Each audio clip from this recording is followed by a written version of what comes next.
La communication suivante est aussi est devenue un must mondial en matière d'orthopédie et de dispositifs.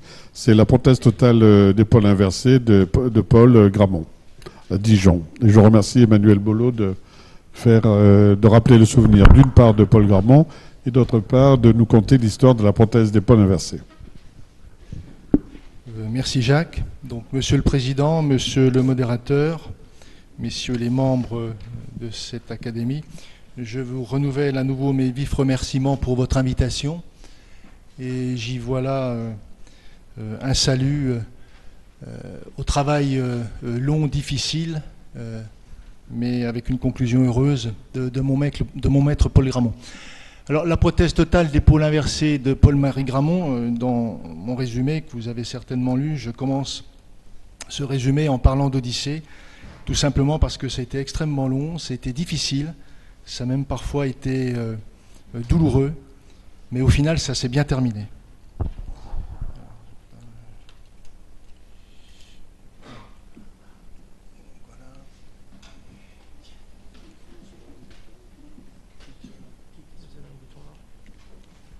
C'est le bouton, c'est bon. Excusez-moi. Alors, pour avancer. Oui, c'est pour avancer. Merci. Ouais, je pensais que c'était sur l'écran. Alors, là, tout est parti, en fait, à la fin des années 70, au début des années 80, d'un constat qui était d'un constat d'échec général, tout à fait unanime. D'une part, pour la proposition thérapeutique à opposer aux arthropathies d'épaule à coiffe détruite, d'une part, et d'autre part, la volonté affichée, indéfectible, de Paul Gramont pour essayer de résoudre ce problème à l'époque. Donc le constat, c'était clairement l'impassibilité d'obtenir dans les arthropathies d'épaule à coiffe détruite de bons résultats sur la douleur, sur la mobilité active et la force, avec les prothèses qui pouvaient être utilisées à l'époque, que ce soit des prothèses anatomiques ou même déjà des prothèses inversées. En effet, il est utile de rappeler que l'idée d'inverser le centre de cette arthroplastie n'était pas nouvelle. On a ici deux types d'arthroplastie qui pouvaient être proposées à l'époque, de type inversé, la prothèse de Yves Gérard et Jean Lannelongue, respectivement de Reims et de Tours, et une prothèse de Reinhard Körbel en Allemagne. Le problème de ces prothèses inversées, c'était la situation de leur centre de rotation, qui était certes unique et fixe, mais qui était placé dans l'axe numérus, générant d'énormes contraintes de décèlement sur le versant glénoïdien. Le troisième élément, c'était l'expérience que Paul Gramont avait dans le traitement des conflits antéro-supérieurs douloureux de l'épaule avec son ostéotomie de l'épine de l'omoplate, où il avait parfaitement montré avec cette intervention qu'il était possible de renforcer la composante abductrice du deltoïde en latéralisant son insertion par rapport à un centre de rotation qui bien sûr restait fixe, ou une surface de centre de rotation qui restait fixe, ce qui avait pour vertu d'augmenter son bras de levier et de soulager le travail des muscles de la coiffe des rotateurs qui souffraient dans ce conflit. Alors la question posée était la suivante. Imaginez une prothèse qui était capable de fonctionner avec le seul deltoïde, puisque les autres muscles susceptibles de mobiliser cette articulation étaient détruits et ne pouvaient être réparés.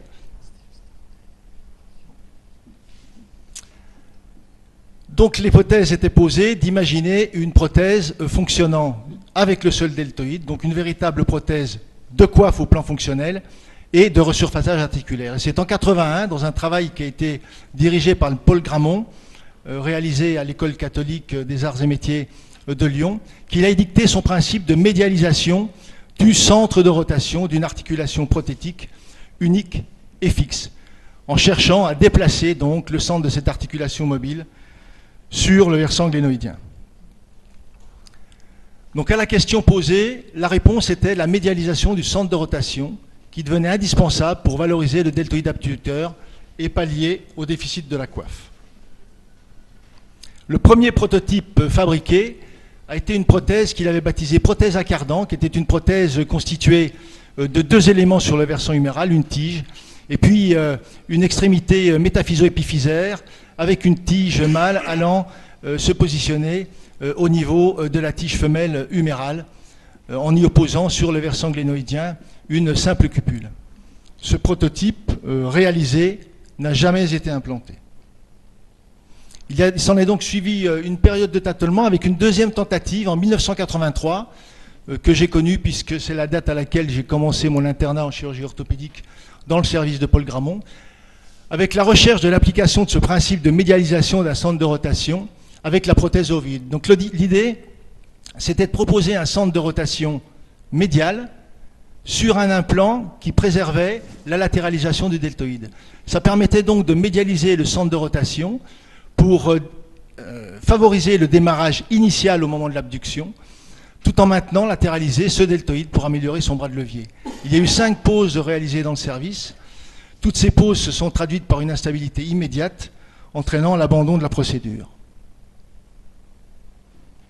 C'est alors que Paul Gramont a considéré les données de l'anatomie comparée pour étayer sa réflexion et essayer de chercher une solution.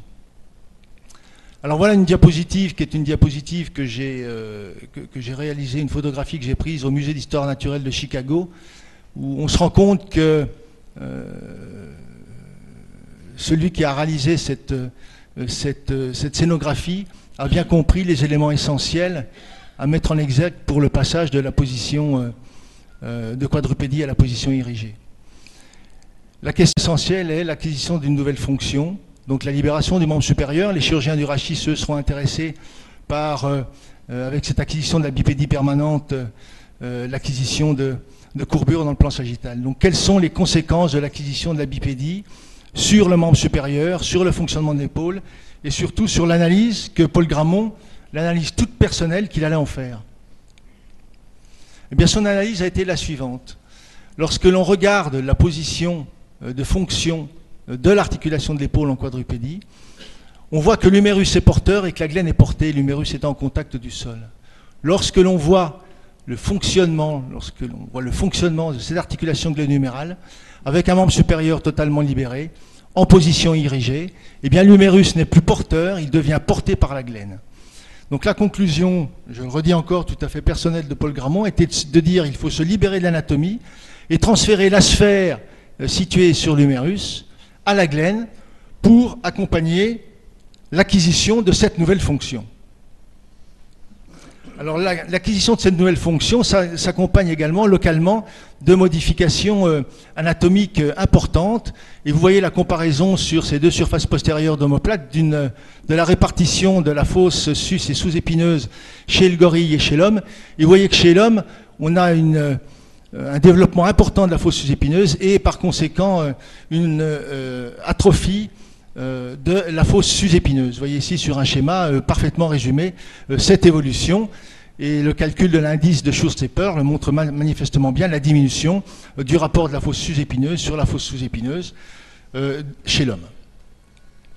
Alors l'analyse de Gramont était la suivante, il aimait toujours commencer ses phrases lors de ses analyses par « tout se passe comme si ».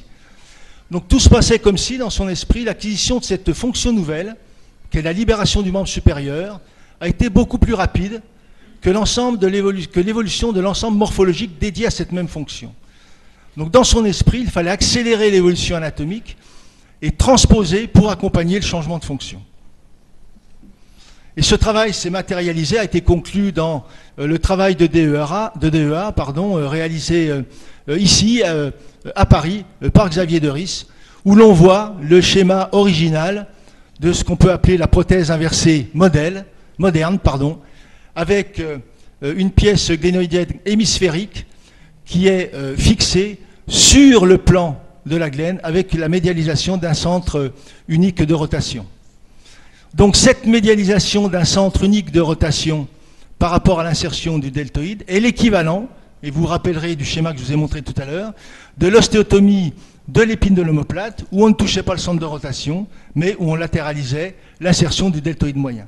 En clair, on augmente le bras de levier abducteur du deltoïde en diminuant le bras de levier élévateur. Ensuite, tout allait s'accélérer avec la validation expérimentale sur un système Strasser, bien connu.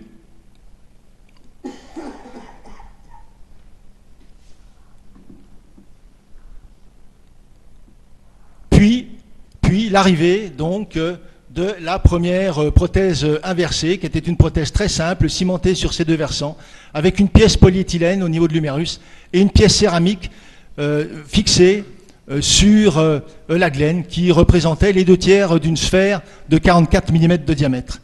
Et j'ai eu la chance, en 2000, d'aller pouvoir, sur site, en me déplaçant dans la région de Colmar, c'est ce que j'expliquais à Gilbert tout à l'heure, contrôler une prothèse à 22 ans de recul. Je pense que c'est la seule prothèse trompette de première génération qui est arrivée à ce recul, avec un résultat, vous le voyez dans le compas glénohuméral, qui reste bon, avec 90 degrés d'abduction. Alors je ne vais pas revenir sur les détails, les faillites de fixation en particulier glénoïdien de cette prothèse. Toujours est-il que rapidement s'est vu la nécessité de faire améliorer cette prothèse, et est donc arrivée en 1989 la prothèse Delta pour deltoïde, qui est une prothèse modulaire à fixation sans ciment, avec un certain nombre de pièces, 2 pièces sur le versant huméral, ce qui fait un bloc huméral, un polyéthylène, une glénosphère et une métaglène fixée par vis sur la glène de l'omoplate.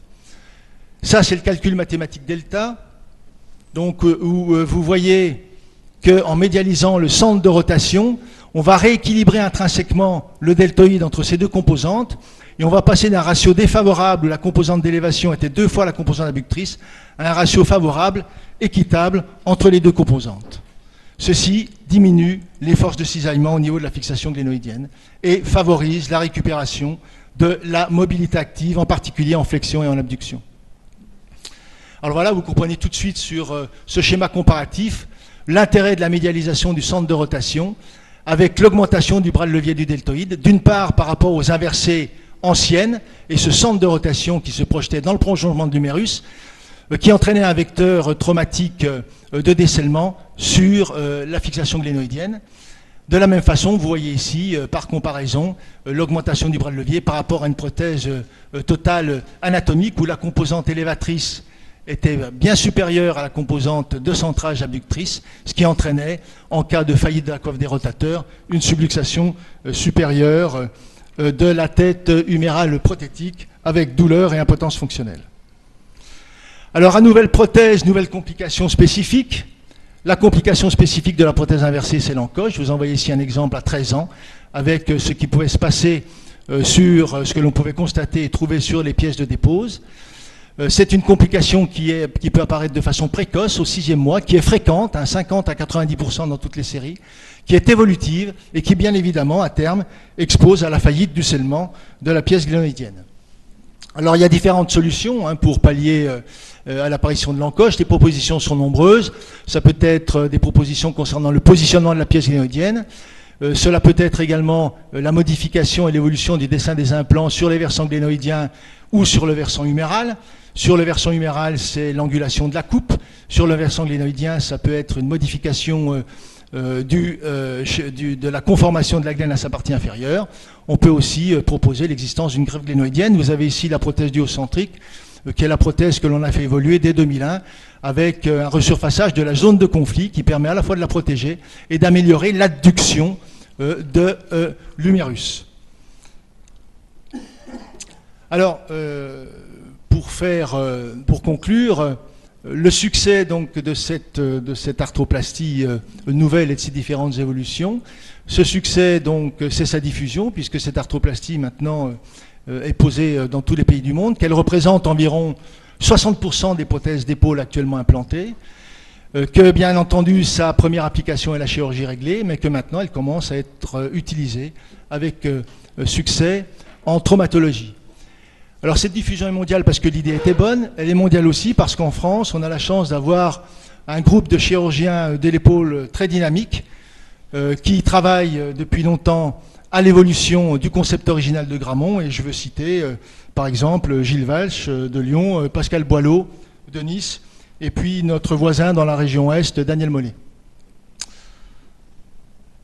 Alors pour conclure, ben voilà ce petit schéma qui résume ce travail long, difficile et acharné de Paul Grammont, avec le premier prototype jamais implanté, la prothèse ovoïde instable, la mère de toutes les prothèses inversées actuelles, la prothèse inversée moderne, et puis la dernière génération mise au point par Grammont en 89, la prothèse delta.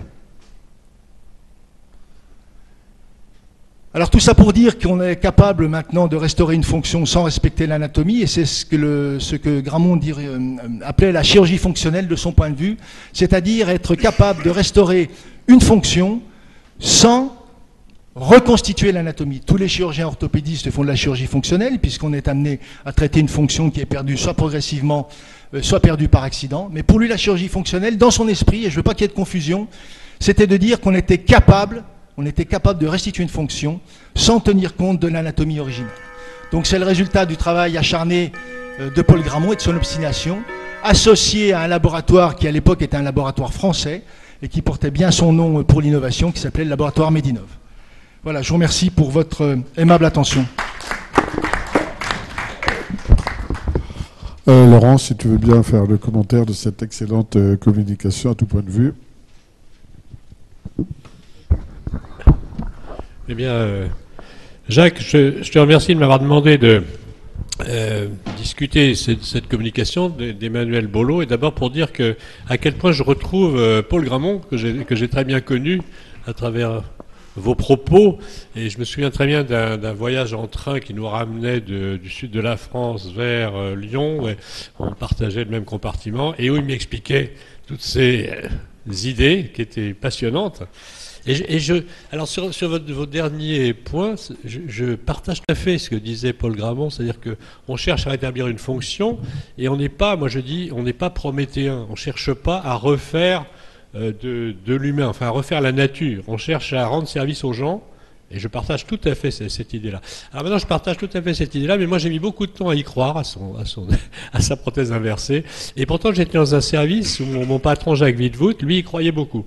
Et très vite, je crois que ça s'est passé 3-4 ans après l'apparition de cette prothèse inversée, Jacques Wittwood a commencé à en poser.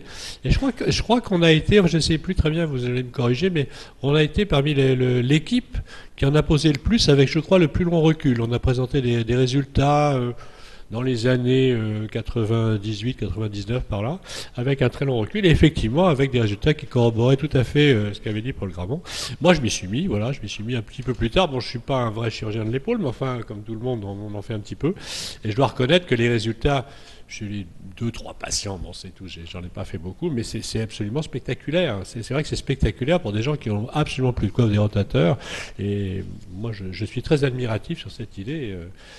Qui était effectivement, alors qui correspondait tout à fait à ce que je pense aussi, c'est-à-dire qu'il ne faut pas du tout s'occuper de la façon dont l'anatomie nous a faites, mais se demander quel est le problème, qu'est-ce qu'on peut faire avec les matériaux existants, et comment est-ce qu'on peut redonner la même fonction aux gens. Donc voilà, moi je vous félicite, j'ai noté 2-3 choses.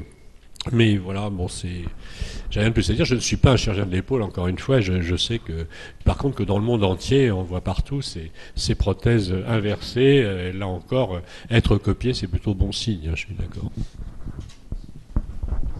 Merci. Donc, juste pour rebondir sur la philosophie de Grammont, effectivement, il disait pourquoi reproduire une anatomie qui a failli chez certains patients. Donc ça, c'était une de ses assertions favorites.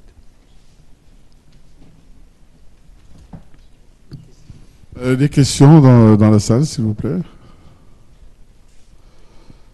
Il faut dire que Paul Grammont est un homme qui a toujours eu des idées très originales. Hein. Bon, c'est l'école d'Albert Trillac qui était mon patron. Paul Grammont, Gilles Bousquet à Saint-Étienne, enfin des gens qui ont été des innovateurs, mais qui n'avaient aucune idée préconçue. C'est-à-dire que, je me souviens, Gilles Bousquet, interne, avait déjà inventé la colle à os, et Paul Grammont était toujours...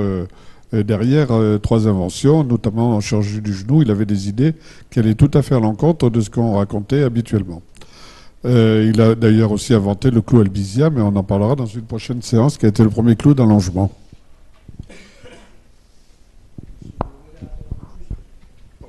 Une petite question pendant que l'audience réfléchit. Est-ce que vous pensez que le concept là, qui est basé sur la biomécanique, ça je l'ai bien compris, peut avoir des applications dans d'autres modèles articulaires? Ça c'est une question de béotien. Oui, alors je vais vous répondre. Voisin béotien. Oui, puisque je ne suis pas un chirurgien de la main, mais je sais qu'il existe des prothèses trapézo-métacarpiennes qui ont un dessin voisin de ce type de dessin, c'est-à-dire ce qui n'a rien à voir avec l'articulation trapézo-métacarpienne habituelle que l'on connaît tous bien dans la colonne du pouce. Il y a effectivement une prothèse qui existe au niveau de la main pour redonner une fonction à la trapézo-métacarpienne, à la fois resurfaçage et fonction. Oui, absolument. Question, oui? D'autres questions? Oui, en tant que radiologue, je suis souvent amené à contrôler des prothèses de Grammont et on retrouve effectivement l'encoche avec le retentissement sur les vis de fixation. Alors, les modifications que vous avez fait subir aux implants ont-ils suffi à régler ce problème et a-t-on des reculs à long terme de prothèses inversées sans trop de dégâts inférieurs? Alors sur la prothèse que je vous ai montrée, donc la prothèse duocentrique, on a une série actuellement en cours d'évaluation, enfin une série qui est évaluée, qui va être publiée à la CSEC, donc la Société Européenne de Chirurgie d'épaule et du coude, qui va se tenir à Milan en septembre, où à 5 ans de recul, on a 5%, à 5 ans de recul, on a 5% d'encoche. Ce qui est un excellent résultat. On n'annule pas complètement l'encoche, on la fait disparaître dans une forte proportion. Par contre, à solutionner un problème, on en crée un autre, c'est-à-dire qu'en allant resurfacer le bord inférieur de la glène pour le protéger, pour libérer l'adduction du membre supérieur, on détache dans le cul-de-sac articulaire des petits fragments d'os qu'il faut absolument bien nettoyer, chose que l'on ne faisait pas au départ, et l'on voit apparaître maintenant des éperons osseux. Alors c'est une anomalie radiographique, mais elle n'est pas inquiétante parce que dans notre expérience et à l'analyse des dossiers, elle ne retentit pas sur le résultat clinique. Et finalement, bon, un éperon, c'est quand même moins embêtant qu'une encoche parce que cet éperon, qui est une construction osseuse, donc qui est un apport d'os finalement, ne va pas amoindrir le stock osseux glénoïdien et mettre en péril à terme la fixation. Un petit commentaire sur le plan industriel. Actuellement, dans votre service, vous mettez des prothèses inversées françaises ou vous mettez la prothèse Tornier, rachetée par Wright, qui a été une excellente affaire commerciale? Non, mais la prothèse... On met la prothèse duocentrique, qui est une prothèse française, qui est fabriquée par Aston Medical et par Michel Colombier, que tu connais très bien, qui était la rencontre, c'était aussi un petit peu la rencontre d'un chirurgien et d'un ingénieur, puisque c'était un ingénieur de Medinov. Et on a toujours continué à travailler avec des sociétés françaises, parce qu'on a été éduqués et élevés comme ça par Paul Grammont. Il y a combien de sociétés françaises aujourd'hui qui fabriquent la prothèse d'épaule inversée? Je ne saurais pas te dire, mais... le succès, c'est comme ce que disait Gilbert tout à l'heure, je veux dire, tous les industriels, qu'ils soient majors ou moins importants, ont dans leur gamme de membres supérieurs une prothèse inversée d'épaule. Merci beaucoup. Merci. Oui, Jean Dubousset.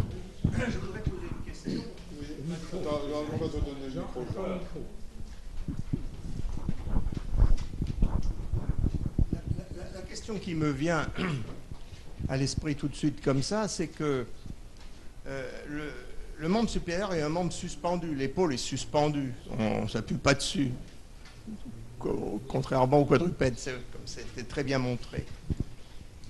Et pourquoi la pièce humérale est-elle complètement cupulaire? Est-ce que si elle était demi-cupule, ça ne suffirait pas?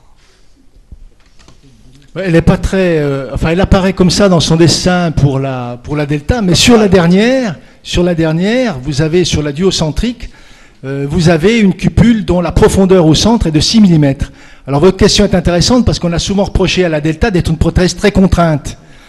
Et donc, tenant compte de cette remarque, lorsque l'on a fait évoluer l'implant à la fois pour diminuer le risque d'encoche, on a voulu faire une prothèse moins contrainte. Mais attention, parce que prothèse moins contrainte, en absence de coiffe, instabilité. Oui, alors après, vous êtes obligé de jouer. Après, c'est un tout. Vous devez jouer sur l'angle de coupe humérale. S'il est trop vertical, vous aurez une instabilité. S'il est un peu trop horizontal, vous risquez d'avoir un conflit. Donc vous pouvez jouer sur le dessin. Ensuite, vous pouvez jouer sur la taille de l'implant. Plus l'implant sera gros, plus vous aurez de stabilité, mais vous aurez de l'encombrement avec moins de degrés de mobilité et plus d'usure dans le couple de friction. Donc on rejoint là les impératifs qui sont inhérents à toute et prothèse. que deviennent comment je pourrais dire, dans les études biomécaniques, la simulation. Parce que là, c'est un très bon exemple où on peut faire la simulation en faisant varier en fonction de l'abduction, etc. Et les études biomécaniques nouvelles avec tous les systèmes actuels permettent de faire des simulations tout à fait précises. Alors voilà, je ne me suis pas attardé tout à l'heure parce que je n'ai commenté que la radiographie de la dernière prothèse qu'on a mise au point, mais c'est un petit peu le système de réflexion et de modélisation qu'on a utilisé lorsque vous voyez cette diapositive de gauche. Donc on travaille effectivement sur ce sujet.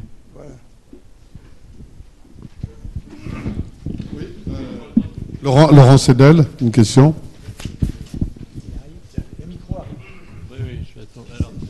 Oui, connaissant maintenant ce qu'on a avec les céramiques et le tissu fibreux qui se crée, vous imaginez pas un jour d'en faire une prothèse même forme, mais avec deux composants céramiques? Je pense que c'est tout à fait faisable. Ce sera un petit retour aux sources avec justice rendue à la trompette, puisqu'il y avait un composant céramique et Gramont avait choisi ce composant céramique. Il l'avait choisi en céramique par rapport à sa mouillabilité, à son état de surface. Et parce qu'il avait choisi, si on rentre dans le détail, il avait peur de l'instabilité. Donc il avait choisi les 2/3 d'une sphère de 44. Ouais. Donc il se projetait un petit peu sur l'usure précoce par rapport au polyéthylène, il avait utilisé donc de la céramique. Donc moi je pense que c'est tout à fait, c'est une piste de réflexion extrêmement intéressante, vous avez toute raison de le souligner. Sachant qu'avec du fibreux, vous allez stabiliser. C'est ce qu'on trouve sur la hanche maintenant. Absolument. On voit que les innovations françaises n'ont pas fini de prospérer. Merci. S'il n'y a plus de questions, on passe à la communication suivante.